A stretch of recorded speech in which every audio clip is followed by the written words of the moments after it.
Um, so in terms of the recording, the panelists are in the view, participants are not, just to let you know that. And then we will be managing questions through the Q&A function. So please put them there rather than the chat. It's easier for it all to be in one place. So please use the Q&A. And also, I think that we can probably have a bit of a discussion at the end. So if you'd also like to come on to the screen to the webinar and ask your question, you can raise your hand and we can manage that as well.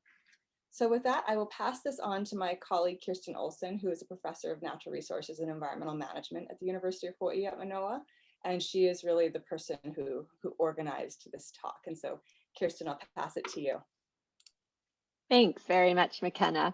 Well, it's my great pleasure to introduce to you our speaker today, Dr. Phil James, who is affiliate faculty here at the University of Hawaii with the Department of Natural Resources and Environmental Management.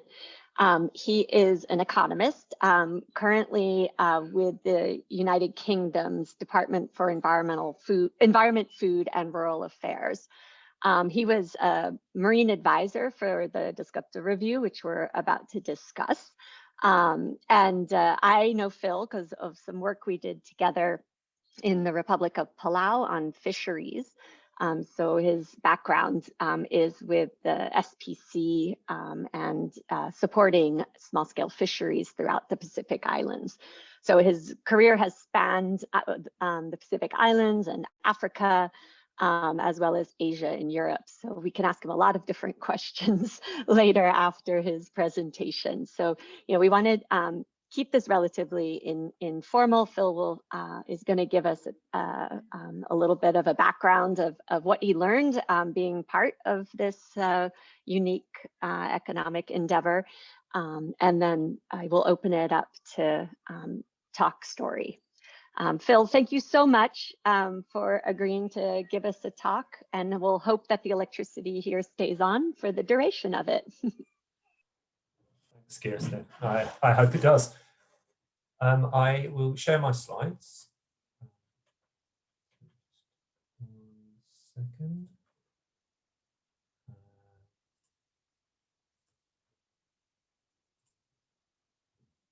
And can you see my slides rather than anything else?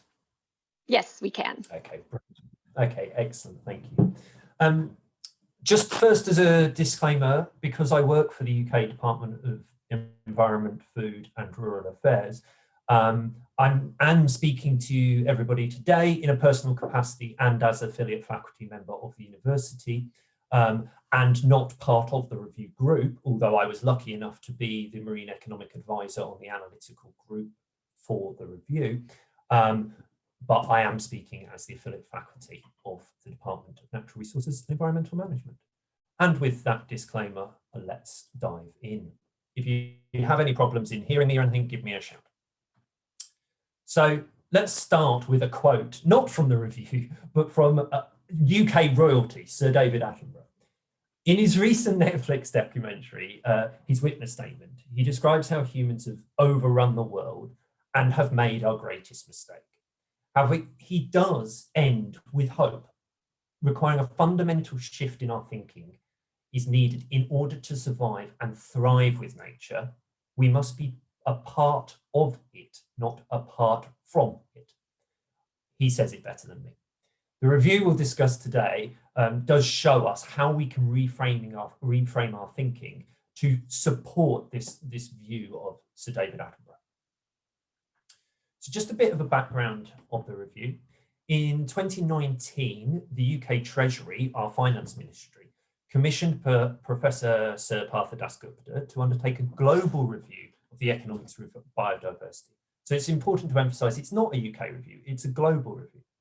It was unique as the review was commissioned by the Finance Ministry rather than the Environment Ministry. And this was the first time this has been done. And it impacted the sorts of analysis that was undertaken and also impacted the stakeholder buy-in.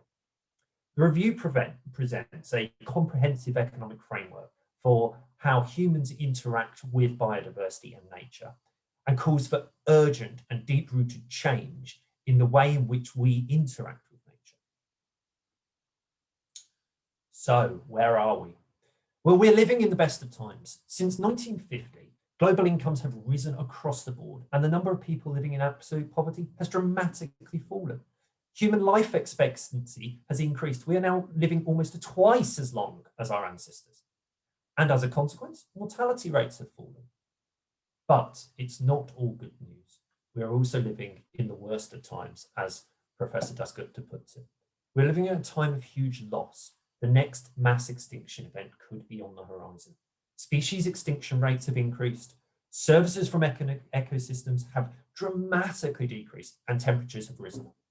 We must question if this is a sustainable position. So let's take a look at the data in a slightly different way. As a portfolio of our capital assets, we can see from the diagram that since just 1992, produced capital has nearly doubled. Human capital value has increased by almost 20%. But these large increases in produced and human capital seem to have been balanced by nearly a 40% loss in our natural capital assets.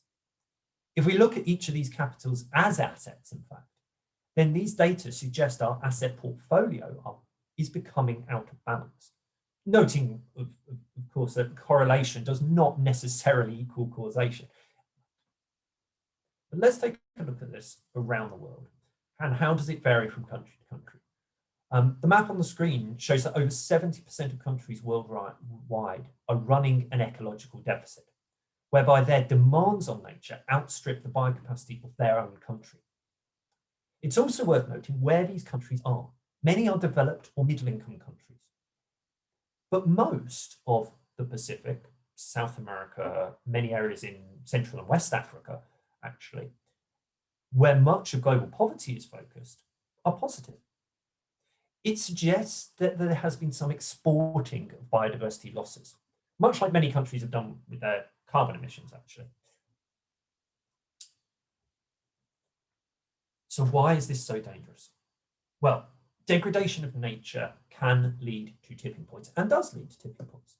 And in most cases, if we reach a tipping point in the ecosystem function, it will be extremely hard and, more to the point, costly to come back from that tipping point, to go back to the previous ecosystem. So the classic example is tropical rainforest changes to grassland. To turn that grassland back into tropical rainforest is almost impossible.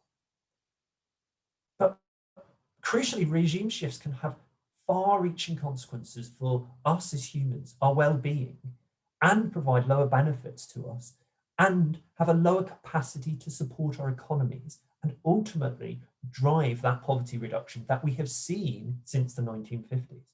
It threatens our success as a species.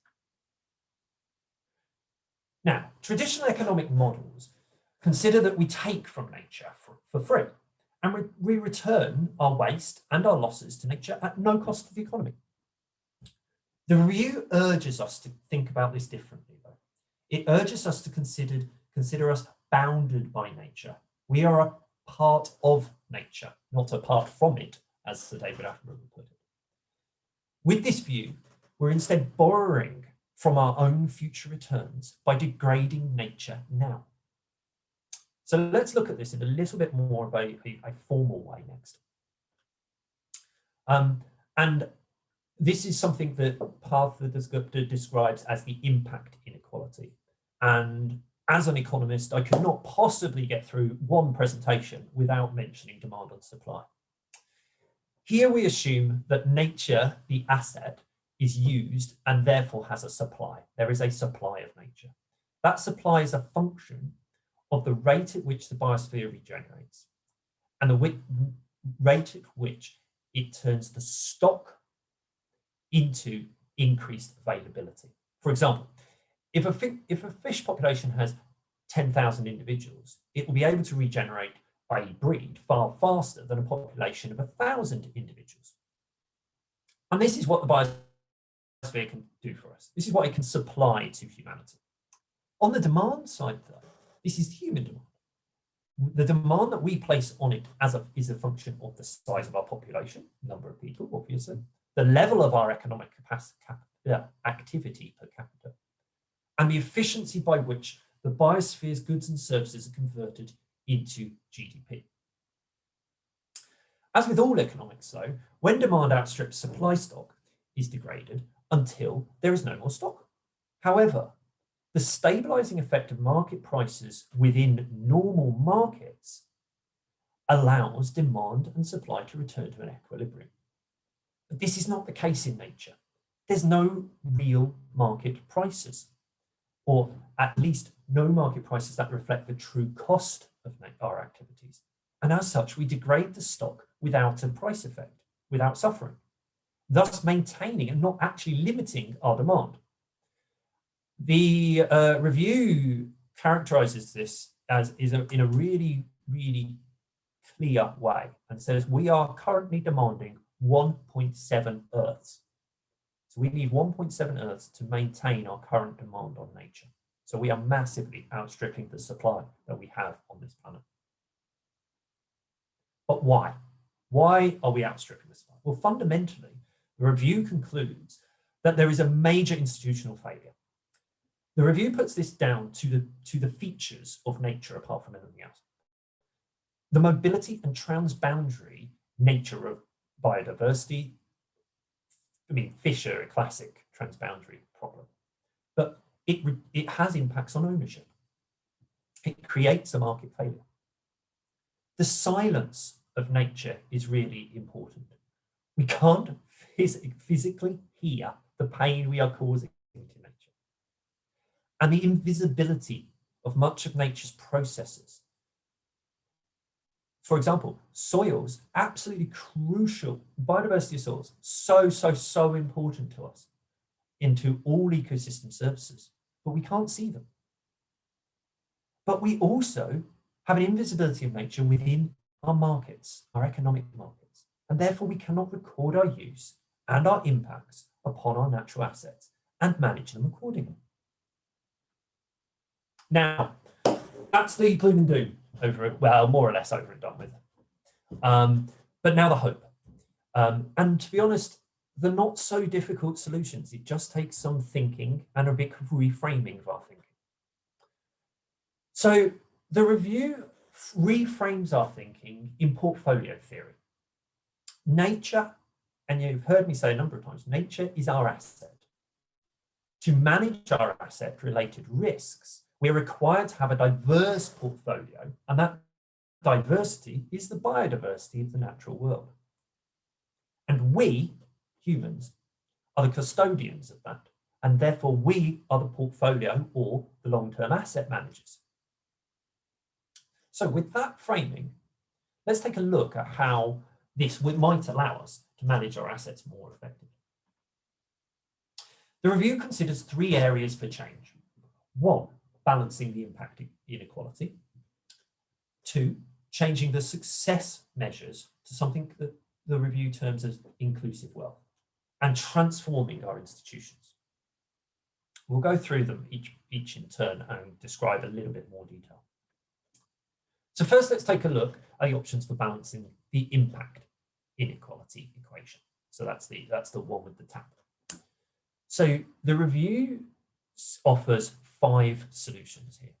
Conserve and restore our natural assets, improve family planning and reproductive health, better land and sea management, change our consumption and production patterns, and improve our efficiency of the use of the environment. Each solution acts on different elements of the impact inequality or the demand and supply equation, as I just described.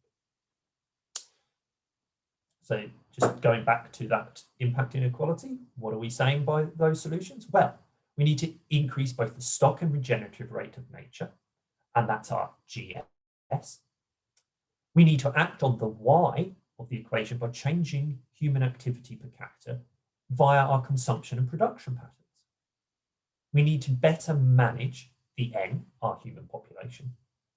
And we need to most crucially act on the denominator, do more with less, increase the efficiency by which we use nature and dispose of our waste into nature. Some of which can quite easily be through technological solutions, but there are other solutions as well. Let's take a slightly closer look. Just want to talk about restoration for a second and how you manage restoration as part of your portfolio.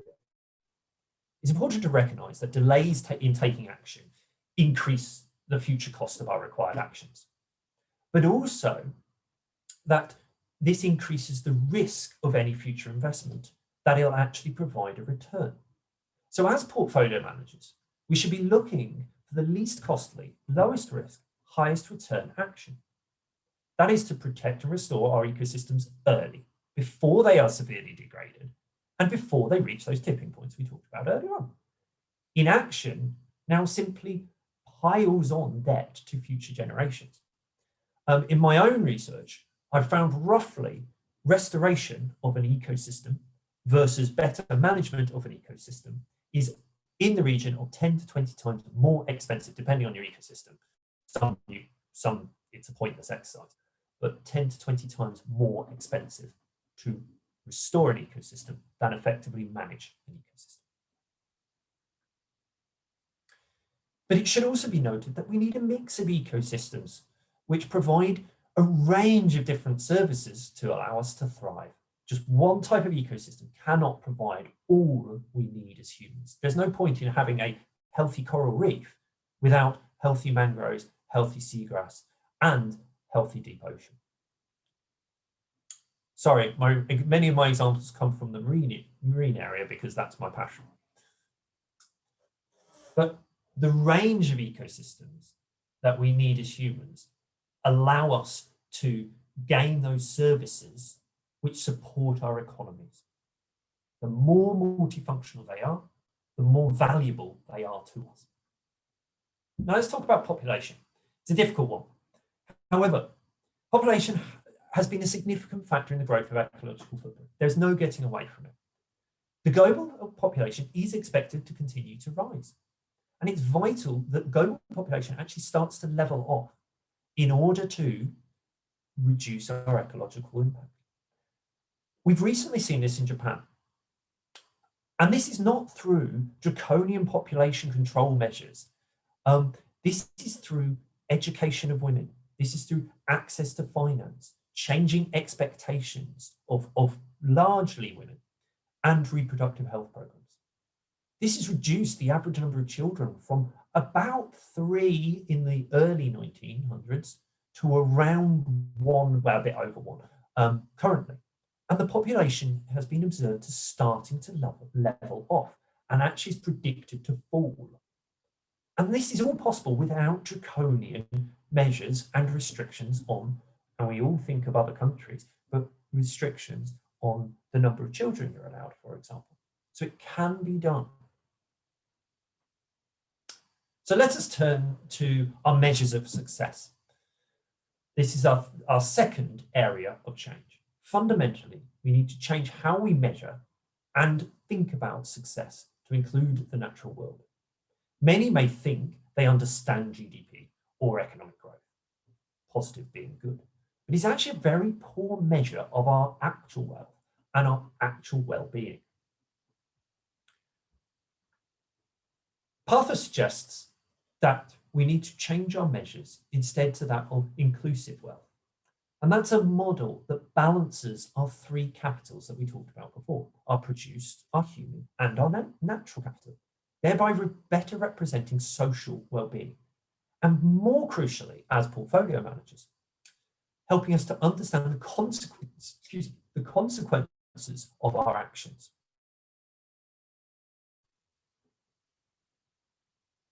But we can't do that without good valuation, without a framework, accounting framework to allow us to observe this.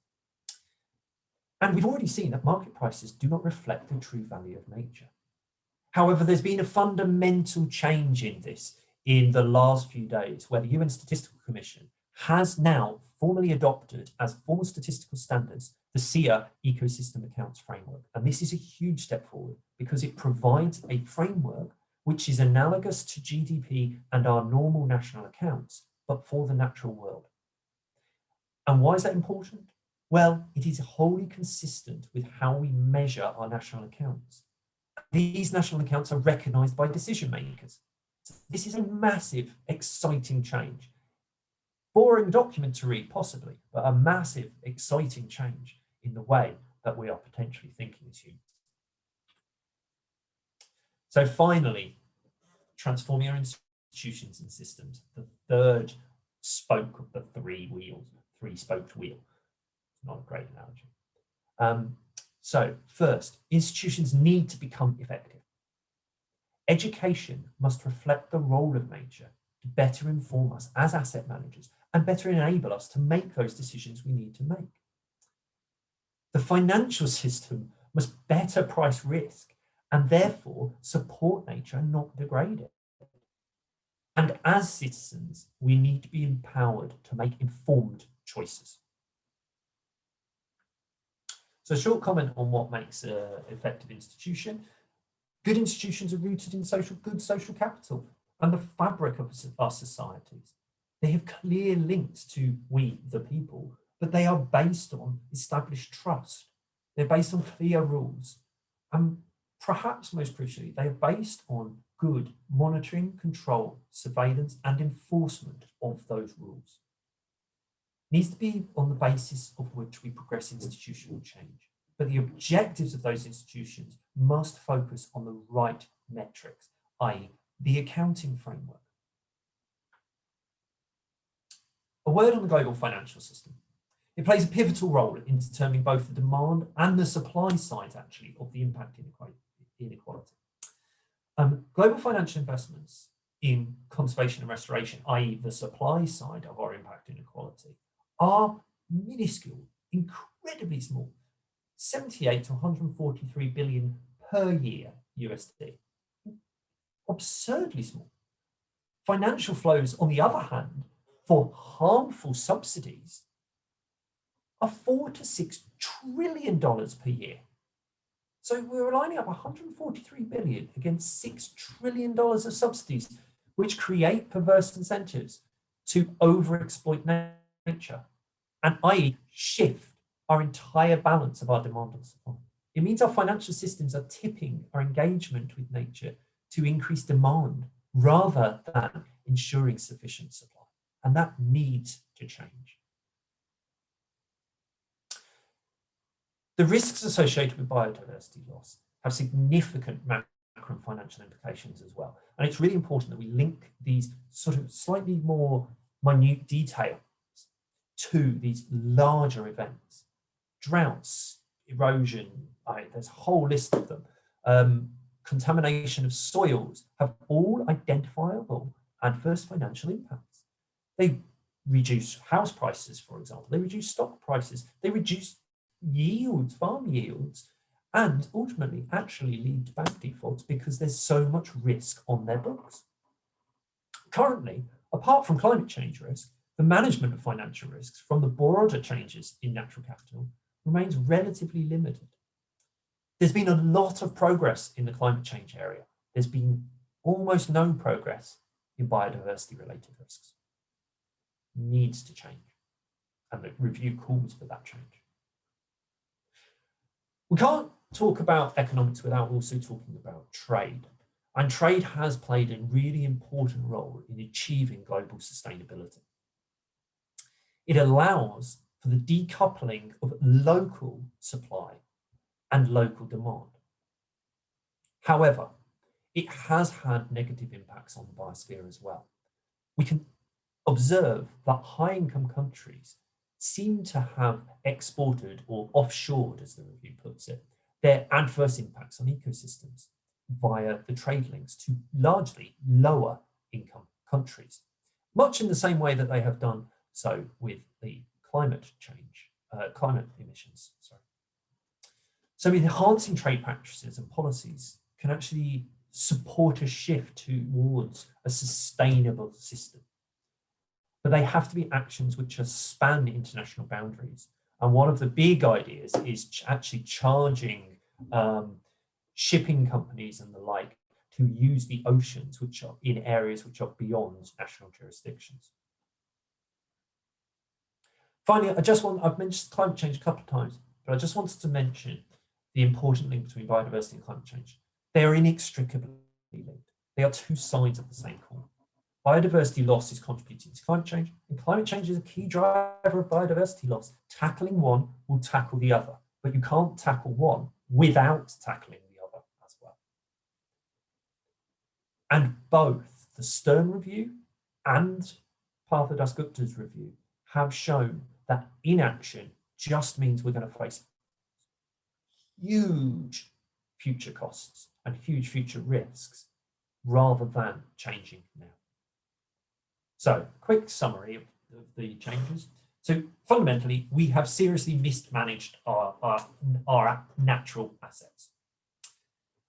The review says the economic and financial decision making needs to better reflect how we interact with nature and that we are embedded with nature. We are not apart from nature. Humanity needs to reduce its demands on nature and work to increase the supply that nature can provide us. The review calls for changes in our economic measures of success. It calls for inclusive wealth, a balancing of not just our produced capital, but our natural and human capitals as well. And most crucially, it calls for effective institutions and systems to change the way that they interact with nature, that we interact with them, and as such, fix the huge problems of widespread institutional failure, market failure, and the creation of perverse externalities.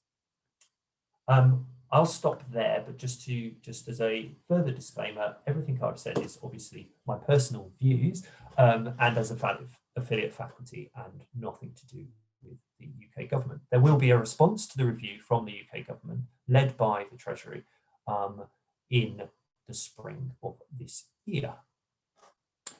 Kirsten, I'll hand back over to you. Thank you very much. Getting all my buttons clicked. That was a fantastic summary of a very dense document that I'm not sure if our audience has had time to read, but that really has given us a great understanding. So it's obvious we're open for questions. You can post your questions in the Q&A and I'll pose them to Phil, or raise your hand. And since it's a small group, we can just have you jump on and ask your question directly. So while you guys are thinking of questions, I'll bring up a couple of things in no particular order. But I find it really interesting that it's the finance ministry that has commissioned this report. And I wonder if you can provide some insight into what prompted that interest. How did suddenly a ministry classically focused on GDP and those sorts of indicators decide that this was something worth doing? It's a really interesting question. I wasn't in government at the time, so I certainly don't have the detailed behind the scenes insights for you there. But what I can say is it was commissioned by the Treasury as the lead department and jointly also by our Secretary of State, so the Environment Ministry as well. So the Environment Ministry was involved, but it was entirely led out of the Treasury. I think part of it is that there has been a push for the UK government to do something different. There is an ambitious pledge from the UK government on nature and our interaction with nature. And this isn't me talking as an official, this is me talking as an individual. I think the Finance Ministry recognised that we do need to change the way we interact with nature, and actually recognised from the climate change review that Stern did in 2000 and I'm going to get the date wrong, 2008, 2009, I believe, I think I remember rightly, and recognised the role that had in catalysing change within our institutions and financial systems, and the importance that had in bringing forward risks which faced the public purse fundamentally. And these risks fundamentally do face the taxpayer. We as taxpayers have to cover these risks. So changing the way private sector organizations think, and the Stern Review really did in climate change, is really actually just a sensible approach from a Treasury. And that, I can only assume, is the motivation. Thanks. That's a hopeful sign, certainly. And the other hopeful sign that you raised was the approval yesterday, day before yesterday, of those system of environmental economic accounts for the UN, right? The SEEA, which for those of you in the audience, is the idea that natural capital accounting methods are on par with the economic accounting statistics that the UN and national governments follow. And so that's really exciting. So I guess that, those two things combined are signs of hopefully a watershed change in how our governments are considering nature in their official statistics. But it raises another question about whether whether a review on the economics of biodiversity and these accounting structures can really change behavior and policy, right? And so, you raised a number of aspects that come up in the review that all, with pretty graphics seem doable, but the nitty gritty of them, of course, is the devil that will be in the details. But in terms of changing the measures of economic success, do you see the UK taking on indicators other than GDP? I think we can see internationally indicators other than GDP have started being taken on. New Zealand, for example, have a strong well-being measure in their measurements, and the UK actually, before I'd been in government twice, and before I left government the first time, we were taking on those measures. The Cabinet Office had a specific unit for measuring well-being, and those measures were, within Prime Minister David Cameron's government, very, very high priority. And so I do see this making a difference. I do see this making change, but I think it has to happen slowly. All of this, actually, whilst the solutions are relatively straightforward, actually, in reality, they do require significant behaviour change, both on the parts of individuals and the parts of decision makers. And creating that behaviour change takes time, so that you don't create a massive amount of resistance within that process of behavioural change, and you take people along with you. Often change is scary and difficult for all of us, and if you can be taken on that journey together, I think that's far more successful. And I think that's where we'll come. We will start to see that those measures do creep into Treasury decision making. We can see it already in Treasury accounting. So the way we assess projects within the UK, the environmental impacts have to be included in our cost benefit analysis. Have to be. Yes, they're traded off, but associated with our regulatory rules, basically, we have to look at the environmental impacts of any of the policies that I assess as a professional policy economist. So yes, I do see that coming in.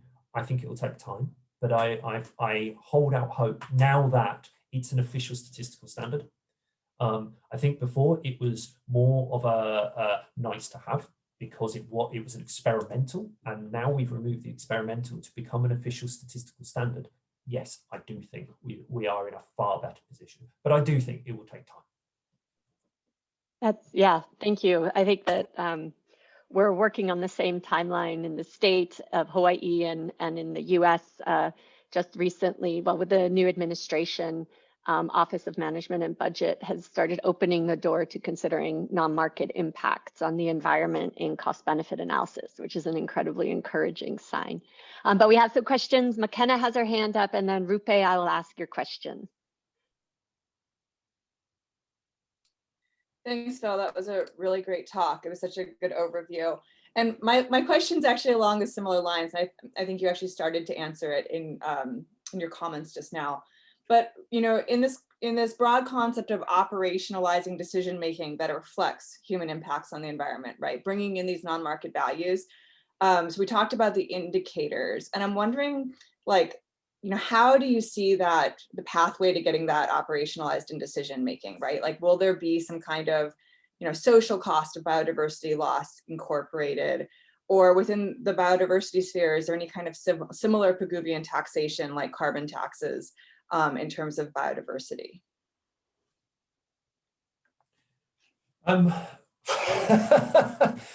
Yeah, I think this is the challenge of how do you operationalize anything, and it is honestly, that's where the review stops short. Actually, the review does stop short in being prescriptive on real, clear, practical applications.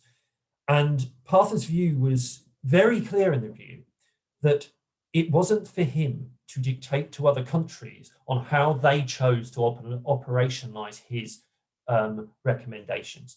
The recommendations are there to frame change. The recommendations are there to assist countries in their initial thinking. But actually, how to operationalize it is a decision for sovereign nations and sovereign states and sovereign people.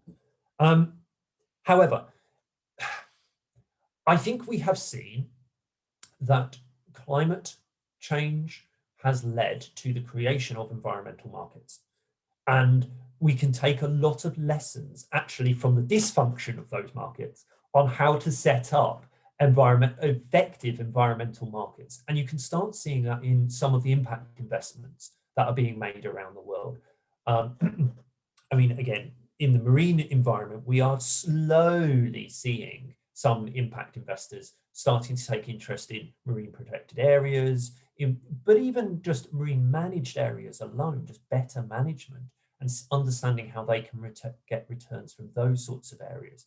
So we're already seeing some change within the impact investment sphere, moving to pure environmental benefits rather than the carbon benefit. And I think that in itself is a really notable and worthwhile change, because what it allows you to do is finance conservation. And conservation is a lot cheaper than restoration, as I've pointed out, or as the review pointed out. The valuation of social cost really should already be included within the cost of your environment. A valuation of the social impact of destroying a mangrove should be included in any valuation you do of that mangrove. Ideally, it should be a holistic approach. It shouldn't be taking one method, the travel cost method, is highly unlikely to reflect the full value of that ecosystem. The replacement cost is highly unlikely to reflect the full value of that ecosystem. So actually, it's about testing different valuations and different approaches.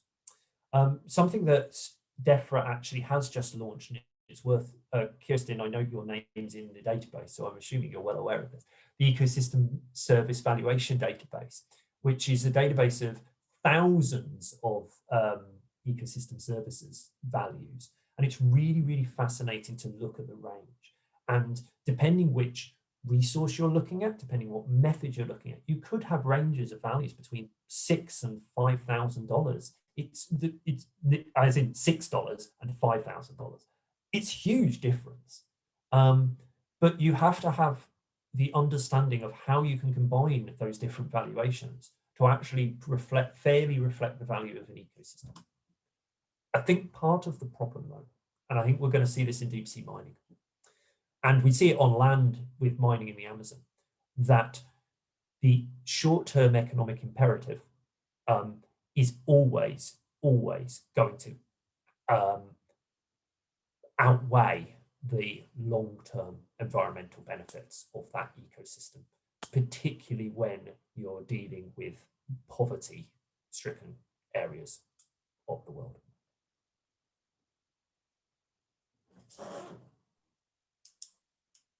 Great. I'm going to get you technical for a moment. So Rupe, a PhD student, had the question that he says the document mentioned that the ecological footprint is NY divided by alpha. And so then in reality, how do you measure the alpha in the equation? Probably the one question, it's a brilliant question, but probably the one question I was absolutely dreading, I have to say.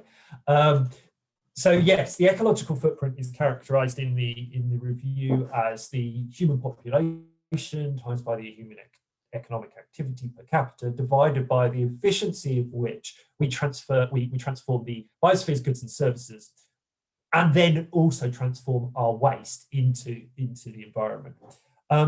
And the review doesn't actually give us any indications of how he suggests measuring that efficiency equation. That is slightly deliberate on his part, because it is meant to be a framework for consideration and framework for decision makers, and actually getting into the technicalities of measuring it is probably beyond what most readers would read. The main report is 500 odd pages long. Yeah, I doubt very many people are going to read the full report. I think my instinct with measuring the efficiency, though, is actually looking at individual sectors. So take the agricultural sector, for example. How we can see that how much fertilizer is being added to the ground in order to create the yields that we need. Now, what we're actually doing, rather than increasing the efficiency of our soils, we're degrading our soils by falsely adding fertilizer to those soils and falsely growing those crops and things. So we can see the efficiency is going down there through a cost metric. Equally, we can see it in fisheries. We can see that through a cost per a catch per unit of effort, or a cost per unit of effort. So we know the efficiency is going down there. In terms of waste, there are measures of tonnage, for example, the tonnage of mismanaged plastic waste reaching the environment. So waste leaving landfill. We know how much goes in, and we know how much goes out. And actually, if we take the SEA waste accounts, and the SEA water accounts have also been really effective in this, in managing the tourist industry and recognizing the efficiency of the tourist industry, where in transforming and using water and waste within an economy. So there are methods through, for example, the supply and use tables within the SEA accounts that allow us to get an indication of the efficiency. But what the efficiency here is really saying is we need to do more with less, and not do it falsely as well. I mean, fertilizer is a classic example of how we are effectively falsely showing increasing the efficiency of the use in the natural environment, whereas actually what we're doing is we're decreasing S rather than increasing alpha. Sorry, it's a bit of a roundabout response, because it's not an easy question to answer. It's not easy to measure. But do a PhD on it. There you go, Rupe. A new PhD idea. Kathy will kill you if you change now, but great. Yeah, so just he says thank you. So a kind of a more esoteric question. In this field, we often get a pushback that this is a dangerous path to take. This is a dangerous lens to put on nature, right? That the commodification of nature shouldn't be how we approach conservation and restoration, right? That it's a moral duty, that using a utilitarian lens as opposed to a deontological lens. And I know Partha probably has a really great response to this, but I'm wondering if this discussion came up amongst the advisory group as well. Yes, it did come up. And I'm not going to try and channel Partha, because there's no way I could channel a brain of Partha's size. I think it's beyond 10 of me. But I think there's a problem in considering it a moral, just a purely moral endeavor, because you are not accepting the reality in which the systems operate. You're not accepting the reality of the invisibility of nature to your decision makers. Just saying, oh, it's a moral judgment. Actually, politics, which governs all our lives ultimately, whether at the micro scale or at the international scale, it has to hang its hat on something. And just saying it's a moral judgment is often not enough. It's a moral judgment to save people's lives in the coronavirus pandemic. Yes, absolutely. But what are we actually hanging our hats on? We're hanging our hats on the number of people infected and the number of people who have died as a result of getting coronavirus. And that's why we have the moral judgment. It's not just we have a moral judgment to save people. It's here's the numbers which our moral judgment is hanging on. At the moment, that is what nature's missing. That is what nature is missing. Those numbers to characterize why the environment is important. And it's misunderstood as well. So we need simple numbers. We need those number of people, easy understood numbers. As soon as you start putting those sorts of numbers on things, you transform things from that moral judgment to the effectively the inclusive wealth judgment that Partha calls for. So for me, I don't see it as commoditization of nature at all. I actually see it as the opposite. I see it as the protection of nature. That we're not saying nature has this value and therefore you can return that value in the markets. In fact, we're saying exactly the opposite. We're saying the market doesn't reflect nature as a commodity. The market can't reflect nature as a commodity. And Partha himself says we have to take a view of strong sustainability. The capitals are not interchangeable. What we've treated them at the moment, we treated them as interchangeable, but they're not. And actually, if we're ever, partly because of the tipping point problem, but if we are ever actually going to live as a prosperous society, we're going to need to change the way we think about nature as an asset. And a lot of the discussion that we had was around portfolio theory and about how the thinking worked in different sectors for the portfolio theory. And I thought that was a really interesting way of thinking about it from Partha. Thank you. So Kathy has a question. I think you can unmute, Kathy. I hope. Let me see. I don't seem to. Oh, wait. Here? Yeah. Yeah. Thank you so much for this presentation, because it's such a complicated issue. And I think you have addressed some of the major ones. What I was thinking is maybe we should focus on how effective social marketing is and get more concrete on actually how people change behavior than more valuation of the environment. I just want your thinking on that. Like if you got a sample of people actually consume differently, wouldn't that be less critical by people? And I'm just thinking, and then how effective is your social market? That seems like more of an urgent thing that we need to do now. Just throwing it out, just see your comment. That's all. I think it's an absolutely great point to put out. And yes, I mean, I think an example of, or multiple examples of how this can be done at scale as well, because often people attack the small examples by going, well, they're small, they're not scalable. Well, actually, many of the small examples are scalable if they're scaled in the right way. Look at locally marine managed areas.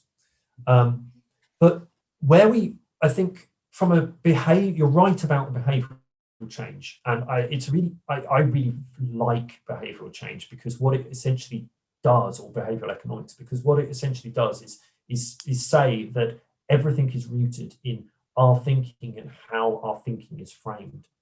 And a lot of, I slightly glossed over it, and perhaps that was a mistake, because a lot of what Partha says about behavioral change is rooted in reforming education. So transform education systems which reflect the importance of nature and connect people with nature around them from a very early age. I mean, he's talking 4, 5, he's talking really, really early, and you start that, and that's a critical part of the curriculum all the way through life. And what that does is basically create the incentives to change behavior. How do kids influence their parents? So you're getting that intergenerational shift, even though the parents weren't necessarily educated through a nature-based education system, but the children are influencing the parents. I've actually seen this happen. I've seen this happen in a couple of countries. I used to work in the Pacific, whereby we did some fisheries work, and you can see that behavioural change actually work incredibly quickly if it's brought on by kids. The children are amazing sponges for this stuff. I don't have kids myself. I can just observe this from other people.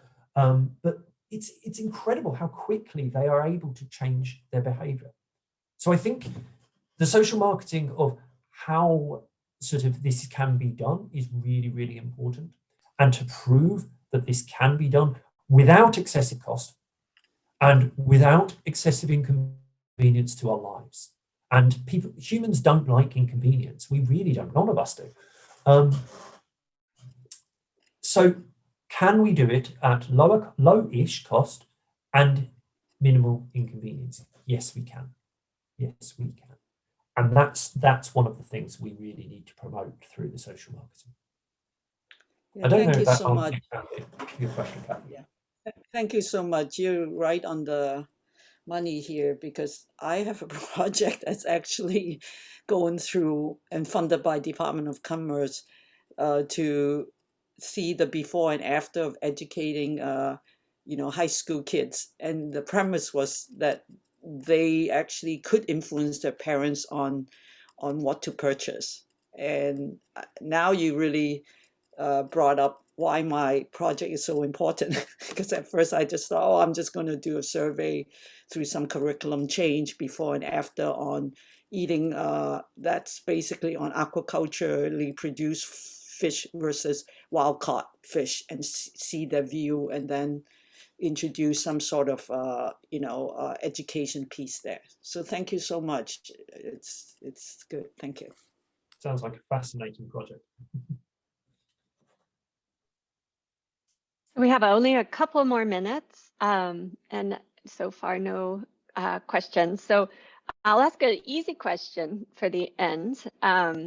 So you mentioned the Stern Review, and the crux of the Stern Review was, what discount rate do you apply, right? So how did you guys handle treatment of the future and any formal discounting within this review?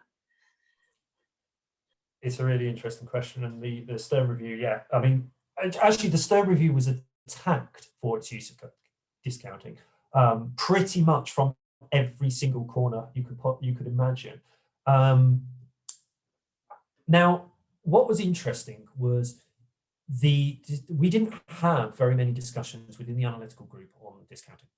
Actually, Partha has a view within, and it's articulated in the review, that actually environmental goods and services should not face a different discount rate. So there's some argument that climate should face a different discount rate to your produced goods and services. But actually, he's of the view that you don't. It's discussed in detail, but the reason being, I think, is to bring nature and produced and human capital on par with each other. it's saying nature isn't different. If you discount it differently, you're saying it's different, and you need to consider it differently. And there's another excuse, and this is my opinion, but there is another excuse for inaction.